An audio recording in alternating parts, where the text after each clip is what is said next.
We have my favorite D1 coach of all, Lafayette head women's volleyball coach, Christian Kiselica, my best friend. What is up, brother? What's going on? How we doing?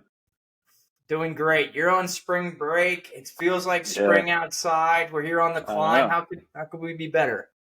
I know. Seriously, yeah, I'm on spring break this week, and it's like the nicest it could possibly be. So I'm pretty happy. Yeah, it's funny Yeah, how sometimes the God just opens up the skies, and then next thing you know, it's going to rain or snow or I know, something. right? April, Yeah, yeah. but We'll probably get another like 30-degree day in like a week. yeah, gotta I'm enjoy it while actually, we I'm have it. actually going skiing tomorrow, so we'll see if that. Like, I think there's going to be like two trails open, so we'll Wow. see.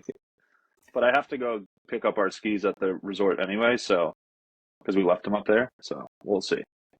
I'll send you a No. picture of me just like covered in dirt or something. Yeah. I was about to say, what is it going to be like a mudslide of some sort, like mud trails? Yeah, And probably, honestly. that's funny. Yeah. That's funny.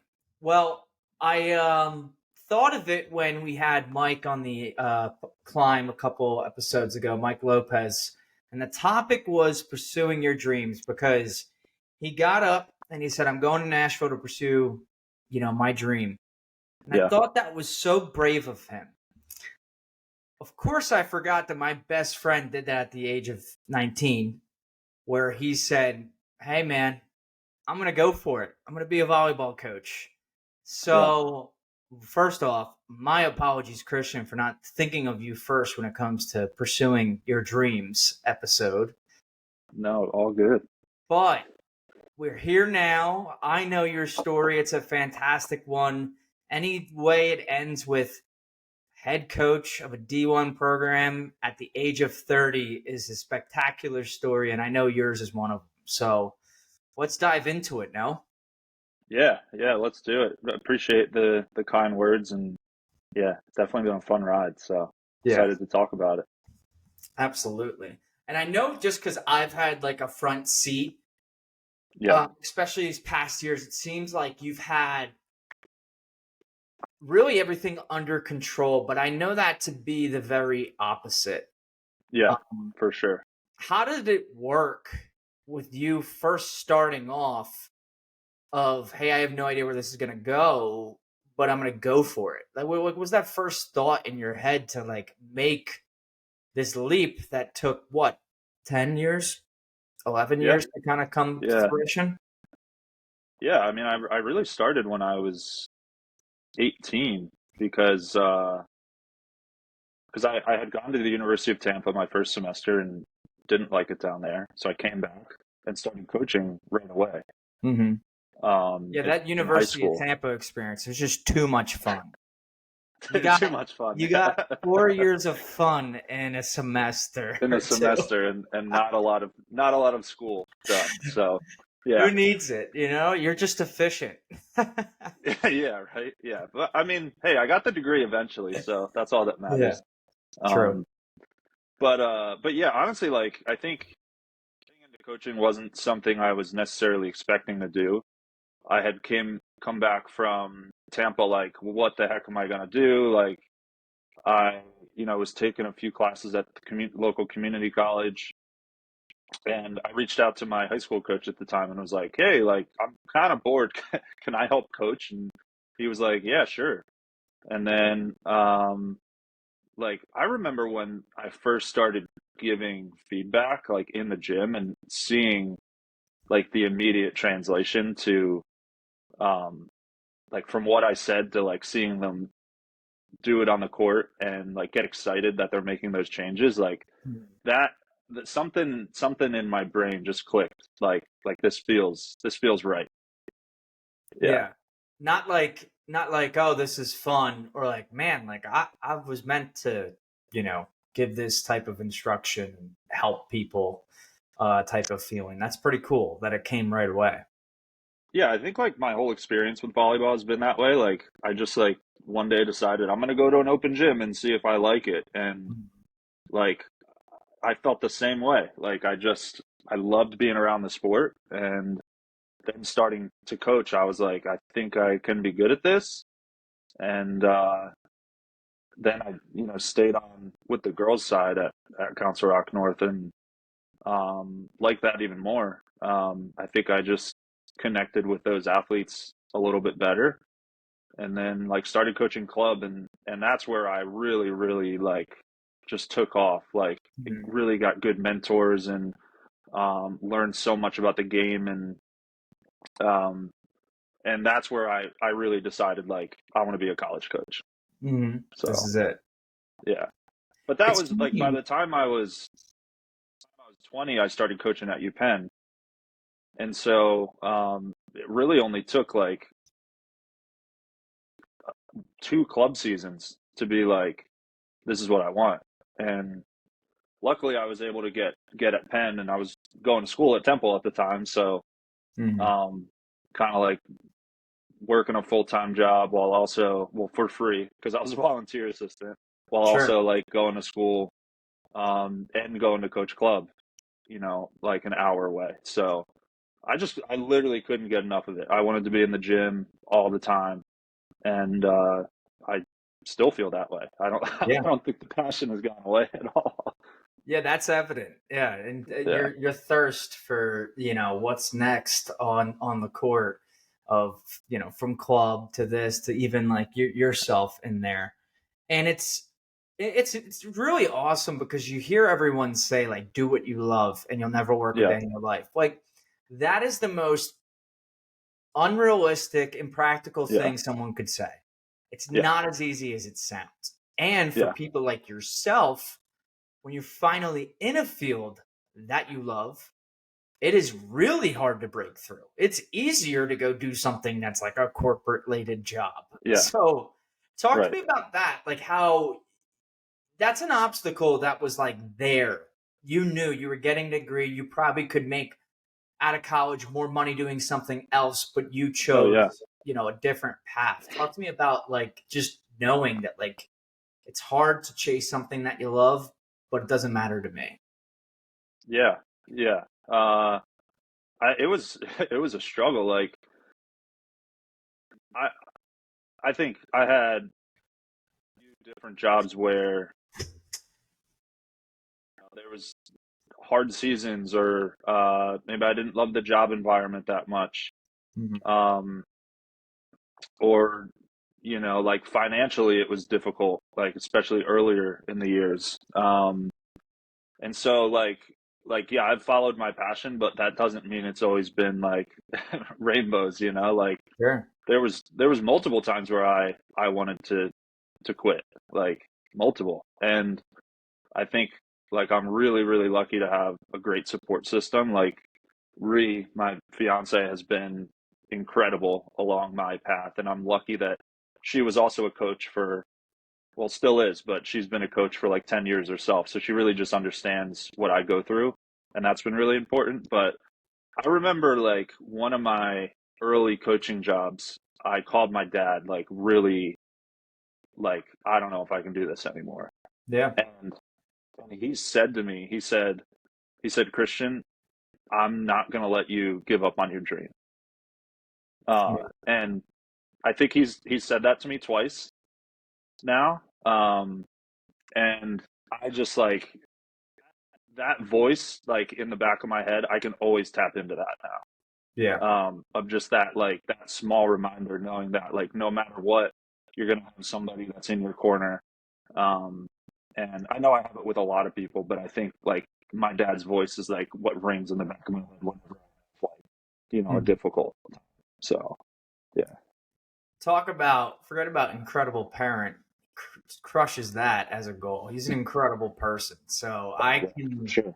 I'm inspired. Just I feel like he said it to me or something. I Yeah, feel like this vibration when you say that. yeah. And If that's anybody needs a little motivation, just call up Mark Kiselica. yeah. That man's great. I have a lot of great things to say about him, and it's kind of a common theme that I easily pick up on. A part of it, but you just mentioned a few things too. It sounds like you have a support system, but yet Yeah. also a professional network that Oh you've yeah. developed. And it's Yeah. common, right? Mike Lopez was on here, and he was talking about his main goal right now is to make connections in Nashville. Mm-hmm.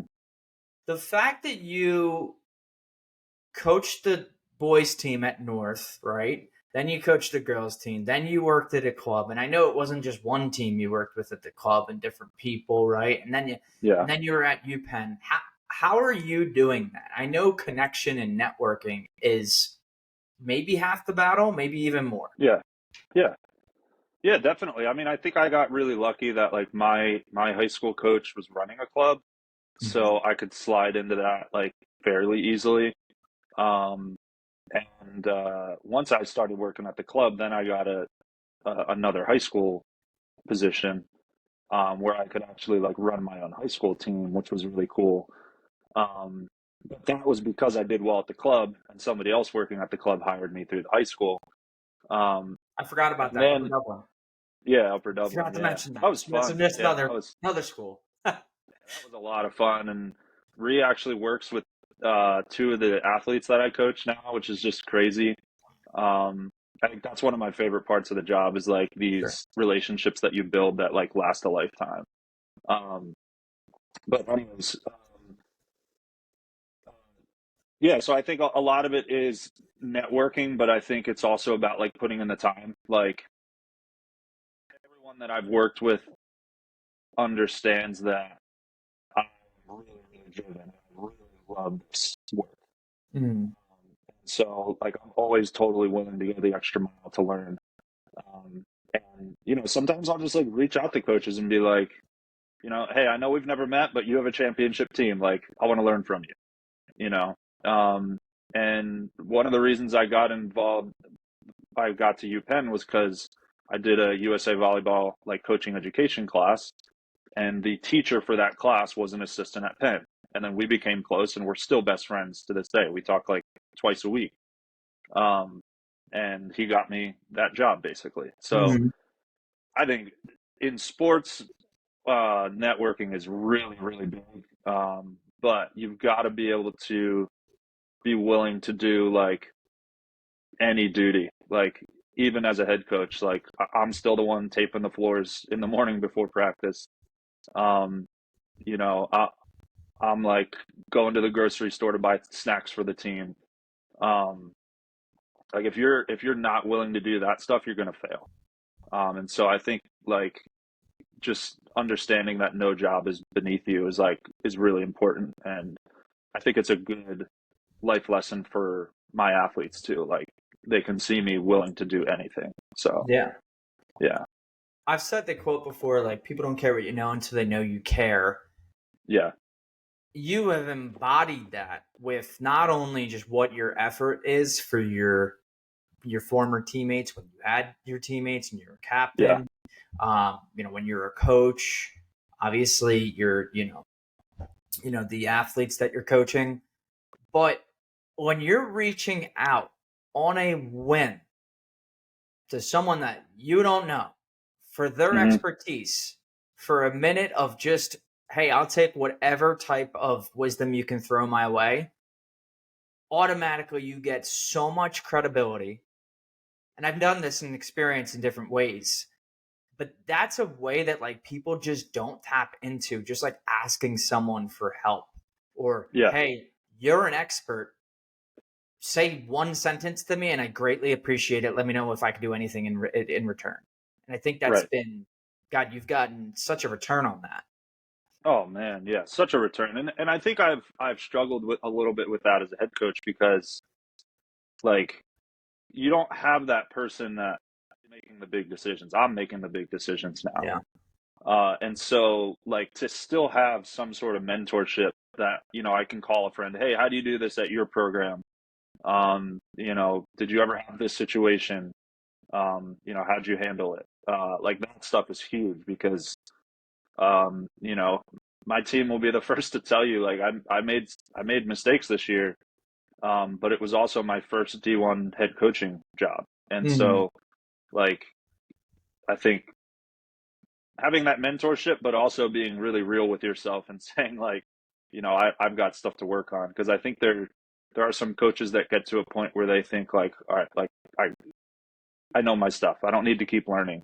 Sure. Um, Whereas like I'm the total opposite, like growth mindset till I die. Yeah. and and if you surround yourself with the right people, you're always going to keep learning. And I think like for you and I, like I struggled to be excited about learning when I was younger because I hated like a classroom environment. Hmm. And once I got to a place where I could learn the way I wanted to learn or the way that was like best for me to learn, like I just really, really started to blossom. Sure. Um, I know you can relate to that because that was a Yeah. big struggle for me in school versus like being an adult.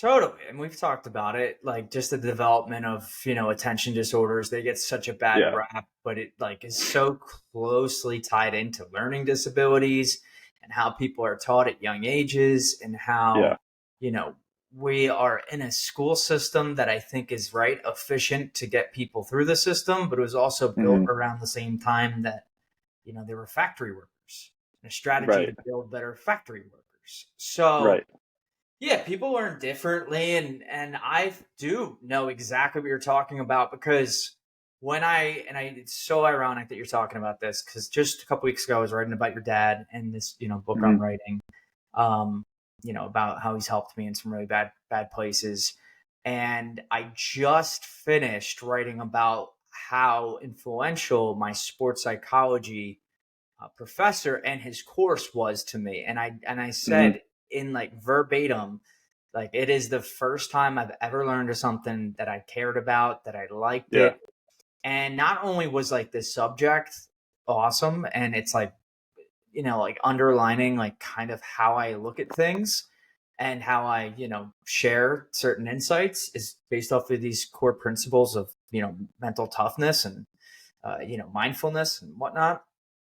But his class was uniquely different than any other class I've ever took. It was practical. It had a little bit of this, a little bit reading, movies, this, that. He just threw everything at us in different directions in hope that one way would be helpful for us to retain it. And it was right, awesome.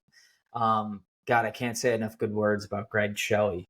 Um, but yeah, for that very reason, it was just so tough. So I know the feeling, and I'm sure others, when they like a light bulb switches in their head, like, wow, like I just want to sink my teeth into this, which is hmm, a good place to be, really. yeah, yeah. It really is, and I think that's why like makes me a good coach because like one, I always try to keep things like fun. Like Hmm. joy is a really, really big value to me. Something I talk to our team about a lot. Um, but two, like if I'm continuing to learn, I know they're going to continue to learn. And I coach some really smart kids, and if I don't continue to push them, like they're going to get bored, you know. Yeah. And so I think like it's a lot of fun to be a learner that's in an environment where I'm surrounded by learners Hmm. because I can throw experiments at them, I can throw challenges at them, and they're going to get just as excited as I do about Yeah. it. It's one of the reasons I am so fortunate to be at this job because I've coached other jobs where maybe not everybody's all in, or maybe the work ethic isn't there, or maybe the desire to learn isn't there, but like this group I have now is like they're dedicated. I mean, all of my freshmen got 4.0s this past fall, first semester in season, like insane. Incredible. And so like as much as I hope to motivate them, like they motivate me Sure. every single day. And so I get to be inspired like just by being around really awesome people. Yeah. So I'm really lucky in that way. It's super cool. And like I said, at age 30, am I right? At age 30, you were, announced head coach. Yeah. You were Or no, 29, I guess. 29. 29. Your Yeah. first season was, you were okay. Was Yeah. 30. So Yeah. announced 29. Yeah. You're now the head coach. You're given the keys of the Yeah. castle of this D1 program. Ironically, it's in your backyard where you grew up. Yeah. It's an unbelievable academic program. It's a beautiful campus. It's a beautiful area. Yeah. This didn't happen by chance, but also there is a part of luck here that, man, you had a great opportunity in front of you. Yeah.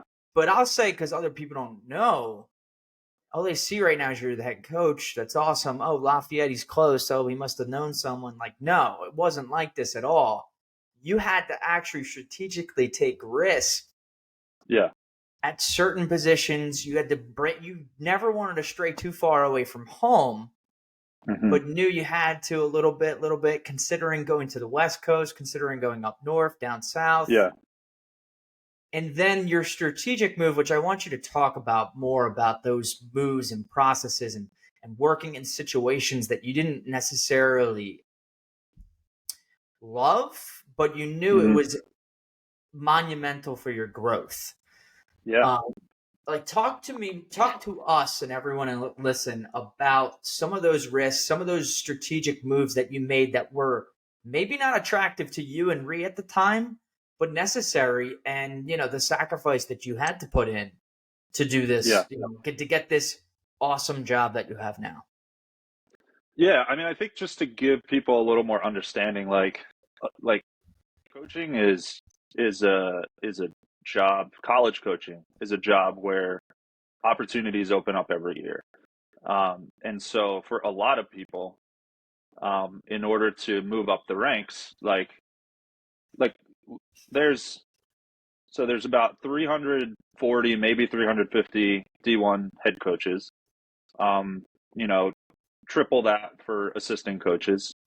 Um, and so there's not a lot of opportunities. And so if a good one comes up, you got to be willing to move. So like I've got friends that have gone from, Texas to Syracuse to, St. Louis, moved all over the country. I'm really lucky that I've always been in driving distance of home. And I think one of the challenging things of being a coach is like making sure you and your partner are on the same page about your career path and being able to support their career path at the same time. Um, but we've gotten really lucky. I think kind of going to your question of like really strategically making a move is, I was a D1 assistant for about 8, 9 years. And I felt like I was ready for a head job. Um, but sometimes it's hard to get a head job if you don't have professional playing experience. Um, if you haven't been a head coach before. And so I took a leap of faith, taking a Division III head coaching job, and it turned out to be an incredible decision. Was only there for one season. I think I was there for a year and 2 months, something like that. Mm. Um, but like I was able to be in an environment where I could fail a lot. I had an assistant coach that was incredibly supportive, Mhm.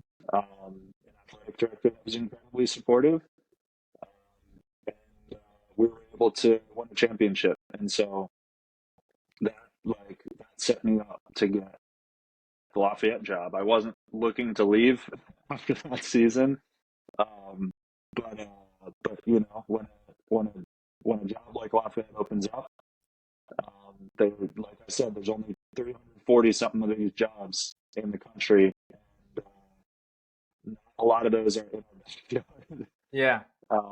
And at a school like Lafayette. So yeah, it was all worth it for sure.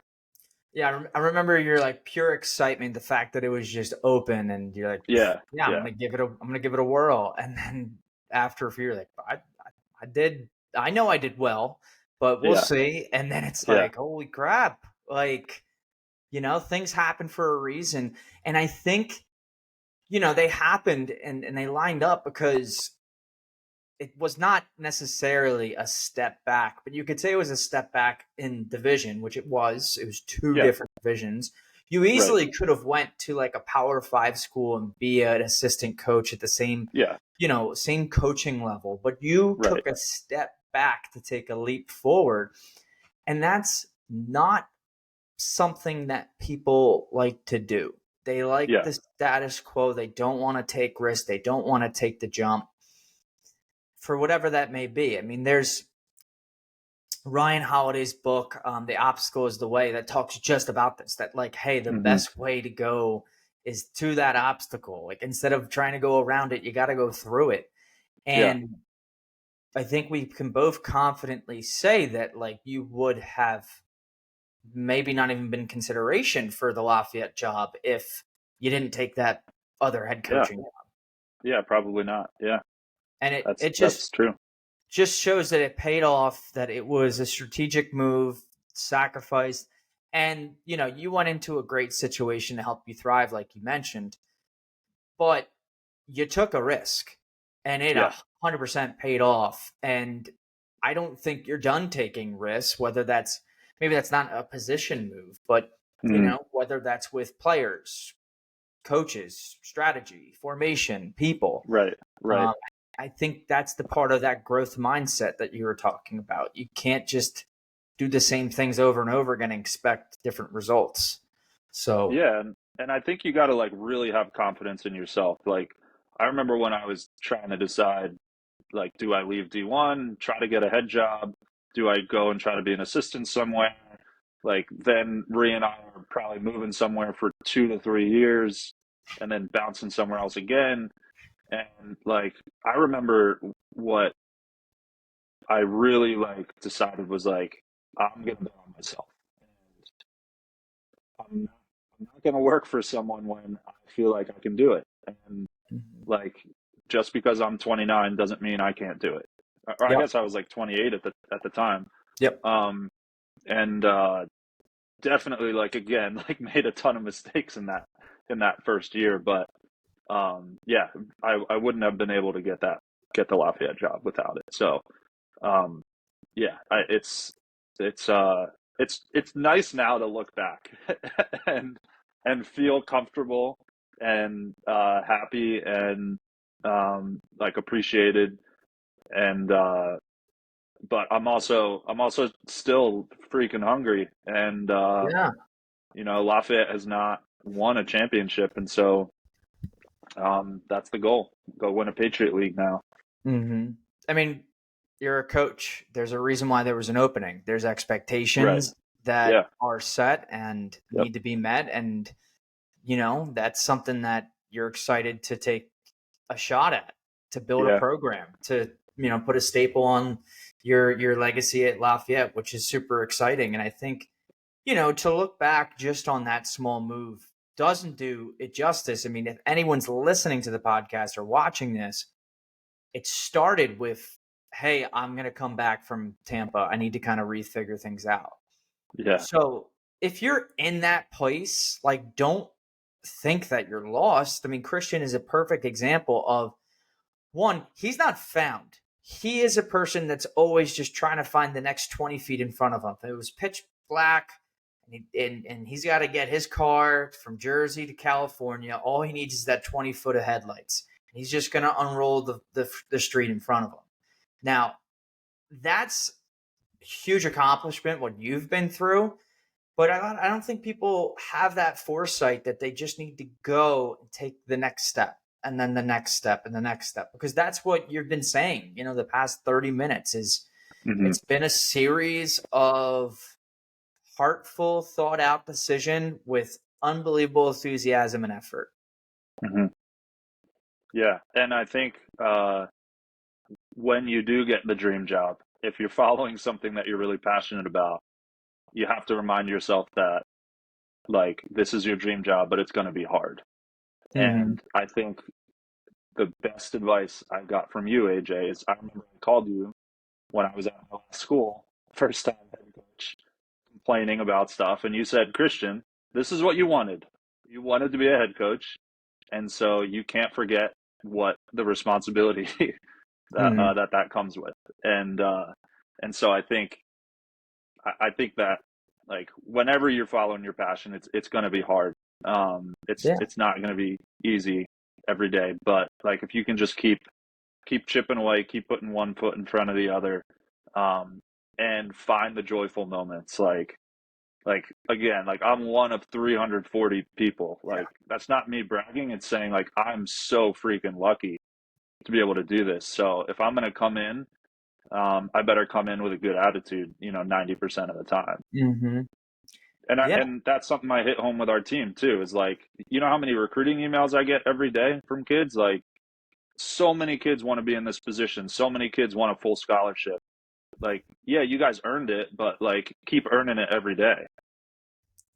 That is such a true statement. Like, I think the presence of gratitude, even in the smallest form of like, dude, I'm in Nike. They're giving me Yeah, Adidas or whatever it is. Like I yeah, get free like at Ithaca, we have free chocolate milk after workout, like yeah, from Cornell's Farms. Hell yeah. right, right. Um, like Yeah, gratitude. I drink Fairlife every day. There you go. There Yeah. you go. Yeah, I think gratitude brings you a long way. It keeps you humbled. I was just talking to Ty Dev on my lunch break, catching up with him, and he's asking me how my job is, which is a job I used to work with him.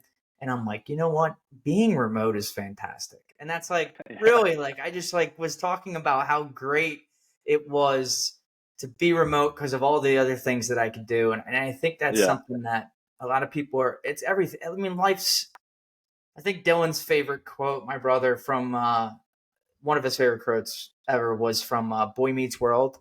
I Hmm. think Eric, the brother of Corey, um, or maybe it was Feeney that says, I don't really remember. But he's like, life's tough, get a helmet. And he just hits him in the head. so, That's great. That's so awesome. I always remember that. But like no matter what you do, regardless if you're chasing a passion or just, doing something that's gonna support your passions. Like man, if it was easy, everyone would do it. And there's small victories and joy to find in everything Oh in yeah, life. So absolutely. this was a killer conversation. What did I miss about your awesome journey? I know we could talk further and longer. We talk every single Oh yeah. Monday, but I'll tell you what, I'm so proud of you as a friend, as a fan, and I do believe in you, not just because you're my best friend, but your thirst for getting better, to making the people around you better, and I think the aspect of vulnerability is something that you have where you are willing to ask for someone else's help, even if they may not, be directly correlated to what you're doing. That's a trait that not many people have, but I think most successful people do. Yeah. Well, thanks, AJ. I don't know if I have anything else except just watch out for the Leopards. We're going to be strong this year, and if anyone is a volleyball fan and wants to come out and watch, we are the most watched sport in on the women's side of any sport in the country. So it's an Heck exciting yeah. time to be part of our sport, and I'm excited to get more people involved. And just to throw it out there, October 27th, this is far away, but October 27th, we're playing our arch rival Lehigh, and we're trying to sell the arena out. So definitely want a lot of people to come out for that if they can. Um, and yeah, it's always fun being on here with you. Likewise, the few comments I have to end on, what I'm hearing from the whispers on the Lafayette Hill is if anyone's seen Semi Pro, that is a day that's going to be a lot like the Flint, Michigan Mega Bowl. That is the talk of the town, if anyone's seen that. And one request, if Mark is listening, God, I would love a recording of Don't Give Up on Your Dreams from Mark. I think we could sell that for many, many Probably. dollars. Just get his face on a shirt with A face that on a around shirt or a it. keychain where you press the button says "Don't give up on your dreams" from your dad's tone. Oh, come on, who's you show me someone who's not inspired by that, I'll show you a liar. So Yeah, seriously. Yeah. I'll ask him. I'll put in a request. that's incredible. Well, brother, it's been great. You are my truest, one of my best friends. I appreciate our relationship. Every time we talk, every time you come on here, I know it's adding something to someone out there. So really appreciate your time. Love you, man. Thanks for having me. You too, man. Talk to you soon.